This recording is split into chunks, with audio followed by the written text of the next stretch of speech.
quand tu vois ce que Chelsea est prêt à faire, un transfert on parle de 5 millions à peine. Ils sont prêts à s'arranger, tu vois, pour le libérer. C'est vrai que tu te demandes pourquoi tu ne penses pas plus tôt, quoi.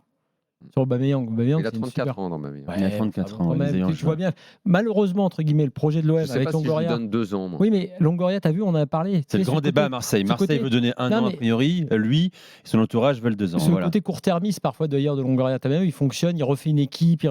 Moi, je l'ai critiqué pour ça parce que je regrette que l'OM n'ait pas un projet sur 5-10 ans. Parce qu'en fait, c'est ce qui lui permet d'avoir des mecs comme ça. Absolument. Et lui, je pense qu'il est tellement bon là-dessus qu'il se dit, voilà, un clutch player, tu vois, c'est bon, on va y arriver. Parce qu'en fait, il veut rester en Ligue des Champions. Donc là, il se retrouve en plus le couteau sous la gorge à dire il faut absolument qu'on y aille dans la phase de poule, c'est important. Et dès maintenant, donc, je vais casser pour prendre un mec comme ça qui peut nous qualifier. Mais si tu veux, je pense que je retire rien à ce que je disais sur le problème de la stratégie que je regrettais avec ces entraîneurs qui changent tous les ans. Mais maintenant que tu es dans cette stratégie-là, allons-y sur des cas comme ça.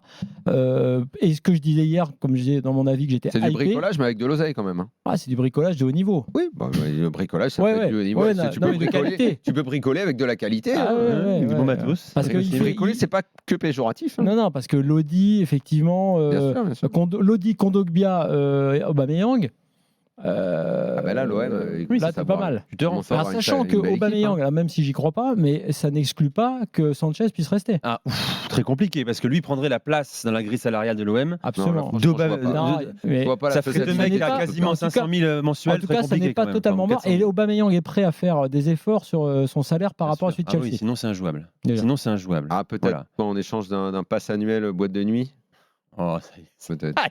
Il n'est pas encore. C'est l'occasion de lui souhaiter un bon anniversaire. C'est son anniversaire aujourd'hui.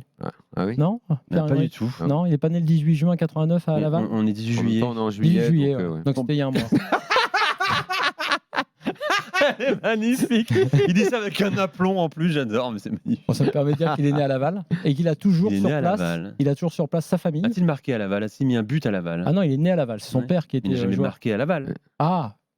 Avec je pense pas. Parcours très étonnant ce joueur. Ouais. Et son père, Pierre Aubame, jouait à Laval. Début à Milan, puis il a fait Monaco, Saint-Etienne, Chelsea, Barcelone. Tiens, tu disais tu laisses 2 ans encore, toi. Enfin, tu donnes 2 ans, pas 2 ans. Je sais pas, 2 ans, ça me paraît compliqué. Après, je rappelle, tout va être une affaire de négo. Si pour 1 an c'est pas possible, est-ce que tu tentes 2 ans?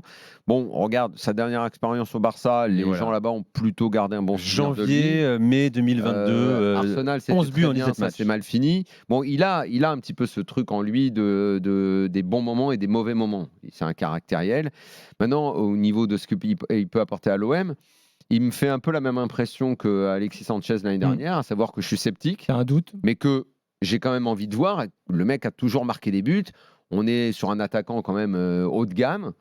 J'ai quand même envie de voir ce qu'il est capable de faire à l'OM. C'est a priori une bonne nouvelle. Enfin, si on me dit demain sur le marché, il y a des mecs plus forts avec 5 ans de moins que tu peux prendre, bon, ok, dans ces cas-là, on peut peut-être en discuter. Mais là, effectivement, l'OM doit absolument aller dans la phase de poule. Il va y avoir ces 2 matchs pièges que les clubs français ont du mal à passer. Des gars comme ça, ça peut aider, quoi. Surtout si tu les as assez vite. C'est-à-dire que tu peux faire la prépa avec eux. En l'occurrence, on a cité Kondogbia. Pareil, Kondogbia, c'est pareil dans sa carrière. Il y a des moments qui sont des pics extraordinaires et d'autres moments où tu dis mais il était vraiment fort, lui. Et d'autres où vraiment il est, comme tu disais tout à l'heure, nickel. Dans le recrutement. Donc, qu'est-ce que l'OM va prendre la bonne phase de ces joueurs-là ou pas? Le travail de Marcelino. Pas que. C'est vrai que tu as un petit pari sur la forme, sur les blessures, sur tout ça. Sanchez, moi j'y ai cru dès le départ parce qu'il était en forme. Il y avait cet aspect-là. Il n'y avait pas de problème de blessure. Tu vois, on parle beaucoup dans le cas Lucas Hernandez ou même dans le cas Skriniar pour le PSG. On a parlé de la petite hypothèque liée à leurs absences au nombre de matchs. Aubameyang, partout où il est passé, il a quand même beaucoup marqué. Après, c'est effectivement sur la durée, dans sa gestion, dans un effectif, dans le vestiaire où il a perdu sa place, où parfois, effectivement, sa place peut être remise en cause. En revanche, il est vrai que ce genre de joueur, tu es obligé de faire des paris quand tu es en Ligue 1. En fait, on est dans un championnat où normalement, tu fonctionnes beaucoup comme ça, ou alors sur des promesses. Oui, on fait beaucoup de paris. Oui, ou alors sur des promesses. Longoria l'assume, il a dit récemment, il a dit, je vais prendre un risque. Plus jeune. Je vais prendre un risque. Voilà, lui, il n'est pas sur ce projet de faire long terme et de prendre des plus jeunes. Pas un risque non plus déraisonné. Quels sont les clubs aujourd'hui qui signent des certitudes? Le foot est comme ça. Le foot, c'est toujours une part de pari, une part d'incertitude. Oui, mais parfois à certains prix. Là, ça va coûter cher à Marseille en termes de salaire, en termes de... Voilà, il n'y a pas de transfert. Mais c'est quand même un investissement, un engagement. Je rappelle que c'est un profil évidemment, et vous le savez, très différent de celui d'Alexis Sanchez. Hein. Marcelino voulait un homme de profondeur. C'est typiquement le cas d'Aubameyang, rapide également. De jeu et Longoria lui donne les joueurs pour son style de jeu. C'est ça.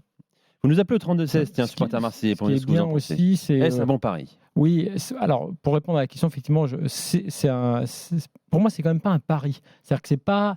Tu sais, on a vu des joueurs débarquer de championnats plus ou moins exotiques. Toi, même Mbemba ou autre, tu vois, on se disait carrément là, est-ce qu'ils vont s'adapter? Est-ce que là, on a quand même quelqu'un qui Dortmund, bon, ça date un peu. Sa meilleure période. Barcelone, quand même, dans des gros clubs, à chaque fois, il a montré son niveau. L'expérience aussi, y compris pour la Ligue des Champions, tout ça va compter.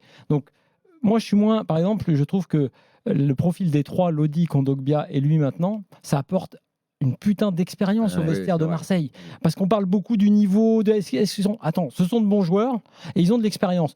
J'en reviens à Tavares, dont j'ai pas compris vraiment l'entêtement de Tudor à son égard.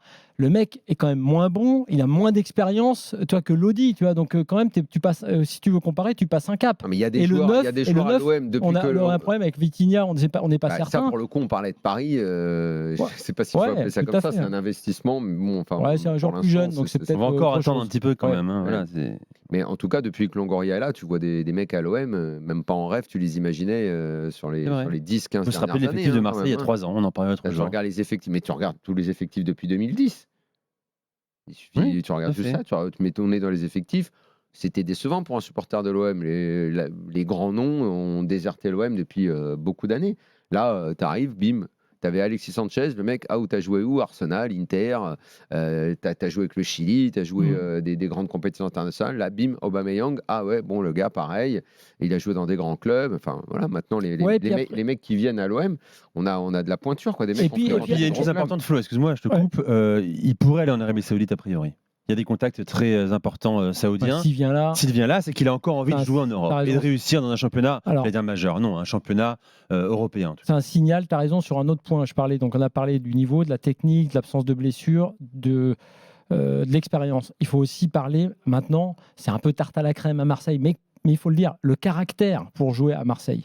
Et si, au lieu d'aller prendre ses billets en Arabie Saoudite, se dit non, Marseille, on va s'éclater, il y a un truc à faire. Ouais, ça veut dire qu'il en a encore dans le bille. Elodie, pour reprendre l'exemple, c'est pareil. Le mec à l'Atlético, le public plus Simeone sur le banc, je peux te dire, il colle. C'est des mecs comme Kondogbia et tout, ils vont pas être impressionnés par le Vélodrome. Et pour reprendre d'autres choses et d'autres joueurs moins clinquants, mais qui finalement sont totalement intégrés, Vertou, Rongier par exemple, t'aurais dit, toi, comme ça, qu'à un moment donné, tu leur créerais un surnom à tous les deux en disant les ronge-tout et que ce serait vraiment le milieu, t'es top, indéboulonnable. Non, donc à partir du moment où ces mecs ont pris le moule de cette mentalité que les différents entraîneurs. Il va falloir voir comment ils vont jouer au milieu, parce que là, visiblement, avec l'arrivée de Kondogbia, c'est pour te dire que que Rongier va pas devenir arrière droit.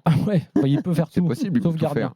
Et c'est de voir à quel point, en tout cas, au moins, Longoria a instauré avec ses différents coachs l'importance de cette mentalité qui colle à ce que veulent les Marseillais.